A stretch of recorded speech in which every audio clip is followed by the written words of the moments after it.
Batur Serabat, nama Dampu Awang tentu tidak asing terutama bagi masyarakat di daerah pesisir utara Jawa. Keberadaannya diceritakan mulai dari dongeng legenda, jejak petilasan, serta naskah tradisi, bahkan ketokohannya dijadikan ekspresi seni pertunjukan.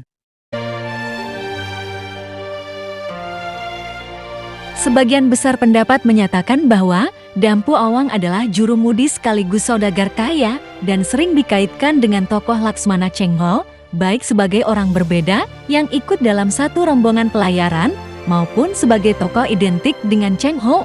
Nama Dampu Awang ini menurut asal kata, berasal dari bahasa Sanskerta yaitu Pohawang. Kata Pohawang dalam penulisan Sanskerta Indonesia terdapat dalam prasasti Sangguran, sedangkan dalam naskah Cirebon Dampu Awang adalah Tanpu Awan.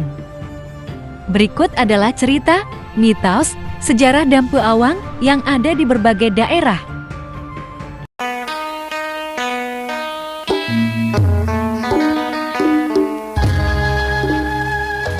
Di daerah Cirebon, kisah dan tokoh Dampu Awang tercatat dalam sumber sejarah naskah Purwaka Caruban Nagari serta diperkuat oleh naskah Carita Pakuan.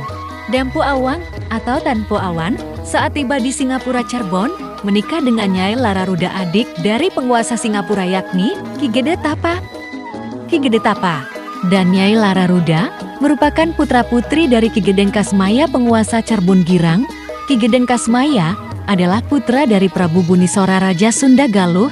Dari perkawinannya itu, Dampu Awang dan Nyai Lararuda mempunyai seorang putri bernama Nyai Aci Putih yang kemudian diperistri oleh Prabu Siliwangi. Artinya, Dampu Awang adalah mertua dari Prabu Siliwangi. Perkawinan Prabu Siliwangi dengan Nyai Aci Putih kemudian melahirkan putri bernama Nyai Larabadaya. Nyai Larabadaya selanjutnya dibawa Dampu Awang ke Cempa. Di sana, ia berguru agama Islam kepada Maulana Ibrahim Akbar. Di daerah Indramayu, Dampu Awang adalah saudagar kaya dari Cina yang sangat mencintai Nyai Junti. Namun cintanya ditolak. Berbagai cara ke Dampu Awang untuk mendapat cinta Nyai Junti, begitupun sebaliknya, banyak upaya Nyai Junti untuk menghindar dari ke Dampu Awang. Bahkan Nyai Junti terpaksa harus sampai ke daerah Karangkendal Cirebon untuk menjauh dari Dampu Awang. Dalam tambahan cerita lainnya, kejaran ke Dampu Awang akhirnya berhenti setelah Nyai Junti menikah dengan Syekh Bentong. Di daerah Rembang, sosok Dampu Awang dinarasikan dalam sebuah legenda yang mirip cerita Malin Kundang. Dulu hiduplah seorang janda bernama Maila yang memiliki 3 orang anak bernama Dampu Awang, Dampu Awung, dan Dampu Awing. Mereka adalah keluarga miskin, sehingga Dampu Awang sebagai anak sulung memilih merantau dan berambisi menjadi orang kaya untuk mengangkat derajat ibu dan adik-adiknya. Singkat cerita, Dampu Awang sukses dalam perantauannya.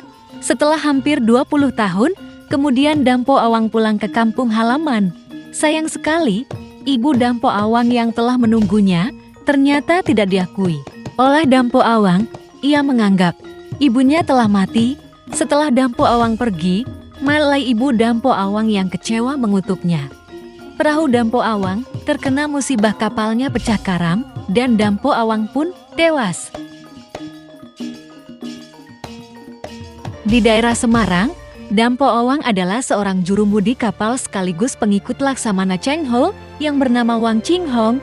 Ketika berlabuh di daerah Semarang, Wang Qinghong tiba-tiba sakit parah, sehingga dia harus menjalani pengobatan tak jauh dari pelabuhan. Laksamana Cheng-ho dan pengikutnya kemudian membangun pondok untuk merawat Wang Qinghong.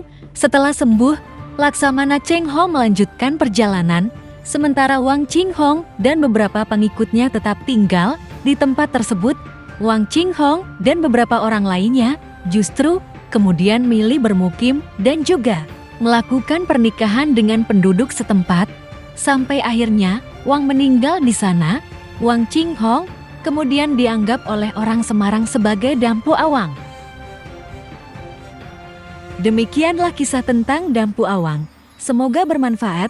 Maaf jika ada keliru. Salam.